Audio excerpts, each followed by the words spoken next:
पृथ्वी का आकार कैसा है? क्या पृथ्वी गोल है या फिर पृथ्वी अंडाकार है या फिर पृथ्वी जियोड आकार की है? तो आइए जानते हैं कि पृथ्वी का आकार कैसा है।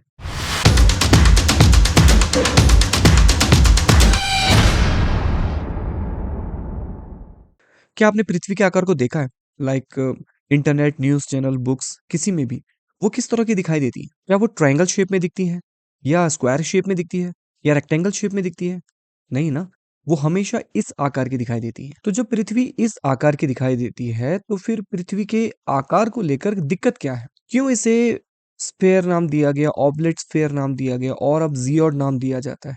आखिर पृथ्वी के आकार को मापने की आवश्यकता क्यों होती है? क्या आकार इतना इम्पोर्टेंट रोल निभाता है? आइए सबसे पहले जानते हैं कि आकार का क्या महत्व होता है। आपने ज्यामितीय आकृतियों को तो देखा होगा, जैसे ये ट्रायंगल है, ये स्क्वायर है, ये सर्कल है, ये एलिप्टिकल शेप है। तो होता क्या है, गोले की तुलना में एलिप्सॉइड में सतह की दूरी बढ़ जाती है।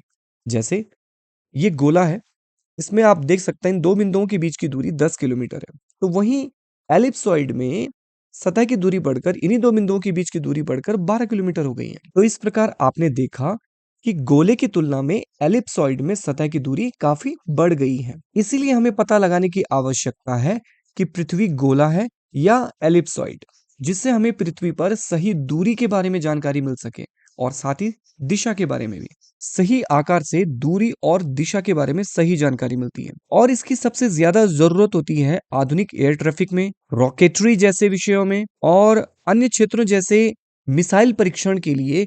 यह बहुत ही इंपॉर्टेंट रोल प्ले करता है, जिसमें अत्यधिक ऊंचाई और लंबी दूरी की सटीक जानकारी होना बहुत ही आवश्यक होता है। सही आकार से किसी स्थान की वास्तविक पोजीशन का पता लगाया जा सकता है। तो जैसे कि आपने देखा, गोले की तुलना में एलिप्सॉइड में सतह की दूरी बढ़ जाती है, तो एक्चुअल पोजीशन भी बदल सकती है। इसीलिए सही आकार से पृथ्वी पर दिशाओं का पता लगाया जा सकता है, चाहे वो क्षैतिज हो या ऊर्ध्वाधर। इसीलिए आकार का बहुत अधिक महत्व होता है और इसी वजह से यह पता लगाना आवश्यक हो जाता है कि पृथ्वी का आकार कैसा है। वो स्फीयर है, ऑब्लेट स्फीयर है या फिर जियोड है। तो आइए इनके विषय में एक-एक करके जानते हैं कि एक्चुअल में क्या कंडीशन है। तो सबसे पहले बात करते हैं स्फीयर की। शुरुआत में पृथ्वी को गोल नहीं मानते थे।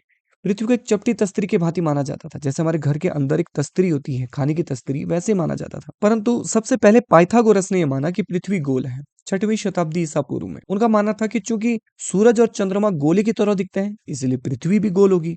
ये उनका अपना एक लॉजिक था, एक हाइपोथेसिस। सेकंड सेंचुरी बीसी में हिप्पारकस और फोर्थ सेंचुरी बीसी में अरस्तु ने भी पृथ्वी को गोले की तरह माना। अरस्तु ने तो पृथ्वी की परिधि की लंबाई भी निर्धारित कर दी थी। ये 4 लाख स्टेडिया उन्होंने पृथ्वी की परिधि की लंबाई बताई और ये इतिहास में पहली बार था कि किसी ने वैज्ञानिक तरीके से पृथ्वी के आकार को मापने का सबसे पहला प्रयास किया था।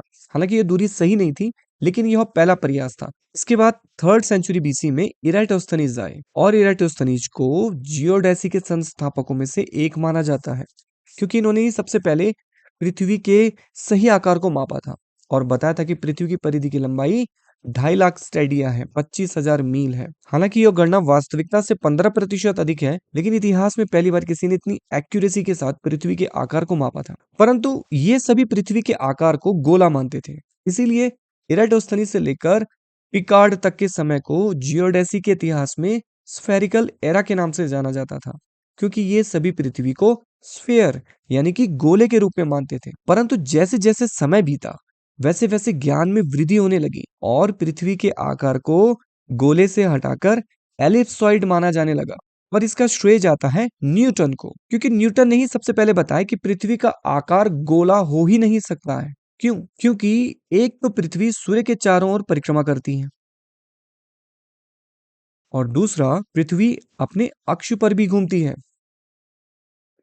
तो इसी घूमने के कारण पृथ्वी के बीच वाले हिस्से में सेंट्रीफ्यूगल फोर्स अधिक लगता है, जिसके कारण पृथ्वी के बीच वाला भाग ध्रुवों की तुलना में बाहर की ओर निकला हुआ है और इसे ही न्यूटन ने ऑब्लेट स्फीरॉइड का नाम दिया है। और इस ऑब्लेट स्फीरॉइड के आकार को अगर देखा जाए तो पृथ्वी के विषुवतीय भाग की दूरी 12,756.1 किलोमीटर है और दोनों ध्रुवों के बीच की दूरी 12,713.5 किलोमीटर है। तो दोनों भागों में लगभग 42.5 किलोमीटर का अंतर है। जो कि अपने आप में इस बात को साबित करता है कि पृथ्वी की आकृति गोला तो नहीं है बल्कि ऑबलेट स्फीरॉइड है। परंतु दूरी और दिशा की एक्यूरेसी के मामले में ऑबलेट स्फीरॉइड के आकार से भी जियोडेसिस्ट सहमत नहीं थे, क्योंकि अगर उनके इस कॉन्सेप्ट को स्वीकार कर भी लें तो पृथ्वी पर सबसे ऊंचा बिंदु और स्थान इक्वेडोर के पास में स्थित चिम्बेरजो माउंटेन होगा, ज्वालामुखी पर्वत। ठीक है, क्योंकि यह विषुवत रेखा के पास में स्थित है और चूंकि विषुवत रेखा ध्रुवों की तुलना में अधिक बाहर की ओर निकली हुई है, इसीलिए यह स्थान सबसे अधिक ऊंचा होना चाहिए। लेकिन एक्चुअल में जब इसकी ऊंचाई मापते हैं तो समुद्र तल से इसकी ऊंचाई 6,267 मीटर ही है, जो कि माउंट एवरेस्ट से काफी कम है। 8,848 मीटर से काफी कम है। तो यहाँ पर ऑबलेट स्फीरॉइड का कंसेप्ट दूरी और दिशा के मामले में एक्यूरेट नहीं है। एक्चुअल में ऑबलेट स्फीरॉइड एक ऐसा मैथमेटिकल मॉडल है जो पृथ्वी के धरातल को स्मूथ और बहुत ही साधारण तरीके से प्रस्तुत करता है। यह सतह की दूरी को मापने के लिए तो ठीक है, लेकिन स्थलाकृतियों की ऊंचाई को मापने के संदर्भ में यह सही तरीके से गणना नहीं कर सकता। इसीलिए स्थलाकृतियों की वास्तविक ऊंचाई को मापने के लिए जिस आकार का वर्तमान समय में प्रयोग किया जाता है, उस आकार को जियोट कहते हैं। जियोट पृथ्वी के आकार को बताने के लिए एक ऐसा मैथमेटिकल मॉडल है जिसे ग्रेविटेशनल फोर्स और मीन सी लेवल, इन दो को आधार मानकर बनाया गया है। इसके कारण दूरी और दिशा में बहुत एक्यूरेसी आती है और यही कारण है कि दूरी और दिशा को एक्यूरेट रखने के चक्कर में इसका आकार बहुत ही इरेगुलर दिखता है। आप देख सकते हैं कि सैटेलाइट से खींची गई तस्वीर में कभी भी पृथ्वी की आकृति जियोट की तरह नहीं दिखती है, वो हमेशा स्फीयर के रूप में दिखाई देती है। जियोट मॉडल को सबसे पहले गुआस ने 1828 में प्रस्तुत किया था। जियोट मॉडल मुख्य रूप से गुरुत्वाकर्षण खिंचाव पर आधारित है। ये तो आप सभी जानते हैं कि पृथ्वी पर कहीं ऊंचे पर्वत हैं, कहीं पठार हैं, कहीं मैदान हैं, तो कहीं गहरी खाइयां हैं। तो इन स्थलाकृतियों के कारण पृथ्वी के गुरुत्वाकर्षण खिंचाव में बदलाव आता है। ऊंचे पर्वतों पर मैदानों की तुलना में अधिक द्रव्यमान होता है, इसीलिए पर्वतों की ओर गुरुत्वीय आकर्षण अधिक होता है बजाय मैदानों के। यदि मान लिया जाए कि महासागरों में ज्वार भाटा ना आए और ना ही किसी प्रकार की लहरें उत्पन्न हो, तो ऐसी दशा में पूरी पृथ्वी एक तरंगनुमा आकार में बदल जाएगी। ये एक माना गया है, मतलब ये एक हाइपोथेसिस है जो कि होना पॉसिबल नहीं है, क्योंकि महासागरों में ज्वार भाटा आते रहते हैं और समुद्री सतहों पर लहरें उत्पन्न होती रहती हैं। लेकिन यदि हम मान लें कि महासागरों में अगर ज्वार भाटा ना आए और कोई प्रकार की लहरें ना हो, तो सारी पृथ्वी क्या होगी, एक तरंगनुमा आकार में बदल जाएगी। जहां गुरुत्वीय आकर्षण अधिक होगा वहां तरंग का शीर्ष होगा और कम गुरुत्वीय आकर्षण क्षेत्र में तरंग का गर्त होगा। इस चित्र में आप देख सकते हैं पर्वतों की ओर चूंकि द्रव्यमान अधिक है इसलिए गुरुत्वीय आकर्षण अधिक है, तो वहां पर तरंग का शीर्ष होगा। और मैदानों घाटियों की ओर चूंकि वहां पर द्रव्यमान कम है इसीलिए वहां पर कम गुरुत्वीय आकर्षण होगा और तरंग का गर्त होगा। तो इसी अनियमित आकार वाली आकृति को ही जियोट कहते हैं, जो कि गुरुत्वाकर्षण के खिंचाव और मीन सी लेवल को आधार मानकर वास्तविक ऊंचाई और दूरी की जानकारी देती है। मतलब जियोट बेसिकली सिर्फ एक मानी गई आकृति है जो एक्चुअल में नहीं है, क्योंकि पहले ही मान लिया गया है कि यदि महासागरों में ज्वार भाटा ना आए और समुद्र में लहरें उत्पन्न ना हो, जो कि होना पॉसिबल ही नहीं है, लेकिन एक पल के लिए यदि मान लिया जाए तो तब जियोट की आकृति कार्य करेगी, जियोट का मॉडल कार्य करेगा। इसीलिए यह पूरी तरीके से एक मैथमेटिकल मॉडल है या यूं कहें एक काल्पनिक तल है, लेकिन इससे दूरी और दिशा में बहुत अधिक एक्यूरेसी आती है। इसीलिए वर्तमान समय में दूरी और दिशा को मापने के लिए जियोट मॉडल का प्रयोग किया जाता है।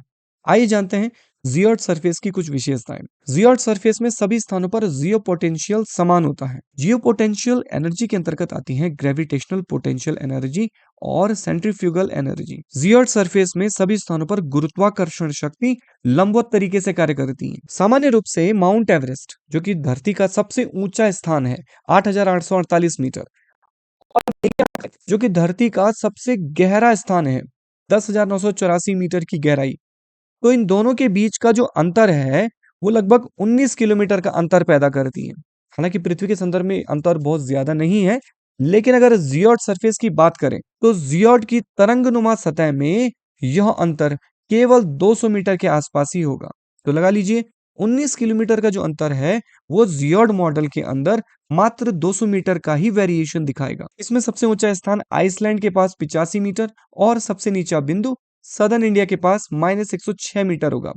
इसीलिए जियोड सरफेस को स्मूथ माना गया है। बेसिकली जियोड ग्लोबल मीन सी लेवल का एक मॉडल है जिसका प्रयोग पृथ्वी पर वास्तविक ऊंचाई और सटीक दूरी को मापने में किया जाता है, जबकि ऑब्लेट स्फीरॉइड पृथ्वी का एक आदर्श मॉडल है जिसे केवल पृथ्वी के आकार को समझने और समझाने में प्रयोग करते हैं। इससे दूरी और दिशा को नहीं मापा जाता। तो आप समझ गए कि अंतरिक्ष से देखने पर पृथ्वी कभी भी जियोड के आकार की नहीं दिखाई देती, क्योंकि यह मैथमेटिकल मॉडल है जिसे दूरी और दिशा की एक्यूरेसी को मापने के लिए बनाया गया है। आइए जानते हैं आज के इस लेक्चर के कुछ इंपॉर्टेंट फैक्ट्स के बारे में। जियोडेसी जियोडेसी एक ऐसा विज्ञान है जो पृथ्वी के आकार और आकृति को मापता है।